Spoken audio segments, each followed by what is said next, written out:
Iran America என்னதான்ப்பா பிரச்சனை அப்படின்னு கேட்டா எல்லாமே பிரச்சனை தாங்க. ஈரான்ட்ட அணு ஆயுதம் வந்துடக்கூடாது முதல் பிரச்சனை. அயத்தலா கமேனி அவர்கள் ஆட்சியில தொடரக்கூடாது இரண்டாவது பிரச்சனை. அணு ஆயுதத்துக்கான research and development uranium enrichment செய்யவே கூடாது மூணாவது.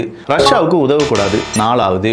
காசாவில் இருக்கக்கூடிய ஹிஸ்புல்லாவா இருக்கட்டும் ஹமாஸா இருக்கட்டும் அவங்களுக்கு எக்காரணம் கொண்டு உதவக்கூடாது அஞ்சு. இங்க ஈரான் என்ன செஞ்சாலும் தவறுதான் அப்படின்னு சொல்லக்கூடிய மனநிலைமையில மற்ற அரபுலக நாடுகள் இருக்கிறனால மற்ற அரபுலக நாடுகளை காப்பாற்றுவதற்கு நான் தான் சூப்பர் ஹீரோ அப்படின்னு சொல்லக்கூடிய ஆறாவது. இப்படி சொல்லி என்னால 10 காரணங்கள் சொல்ல முடியும். இப்ப நான் தான்டா ஊரோட டாப்ல இருக்கிறேன்.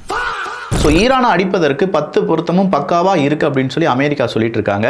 அதுல 11வது பொருத்தமா வந்தது தான் அங்க நடந்த ப்ரொட்டஸ்ட். ஸோ அந்த ப்ரொட்டஸ்ட்ல கிட்டத்தட்ட 30,000க்கும் அதிகமான நபர்கள் கொல்லப்பட்டிருக்கலாம் அப்படின்னு சொல்லக்கூடிய தகவல் வெளியாகுது. இது ஒரு இனப்படுகொலை தான் அப்படின்னு சொல்லி அமெரிக்கா சொல்றாங்க, ஐரோப்பிய ஒன்றியம் சொல்றாங்க. அமெரிக்கா ஐரோப்பிய ஒன்றியம் செய்த இனப்படுகொலை எல்லாம் அவங்க மறந்துடுவாங்க. அடுத்த நாட்டில் ஒரு மரணம் நடந்தாலும் அது இனப்படுகொலை தான் அப்படின்னு சொல்லக்கூடிய குரூப் தான் அமெரிக்கா ஐரோப்பிய ஒன்றிய நாடுகள். அது நமக்கு தெரிஞ்ச விஷயம். அதுக்காக ஈரான்ல எதுவுமே நடக்கல நான் சொல்லல. ஈரான்ல இதெல்லாம் நடந்துட்டு தான் இருக்கு. அப்படிப்பட்ட ஈரான் திடீர்னு ஒரு அறிவிப்பை கொடுக்கறாங்க. அமெரிக்காவினுடைய போர்க்கப்பல் எங்களை சுத்தி நிக்கிறது எங்களால பார்க்க முடியுது. ஒருவேளை அமெரிக்கா எங்களை அடிச்சிச்சு அப்படின்னா இதுவரையிலும் இல்லாத அளவுக்கு இந்த யுத்தத்தை நாங்க தொடருவோம் அப்படின்னு சொல்லி ஈரான் சொல்றாங்க.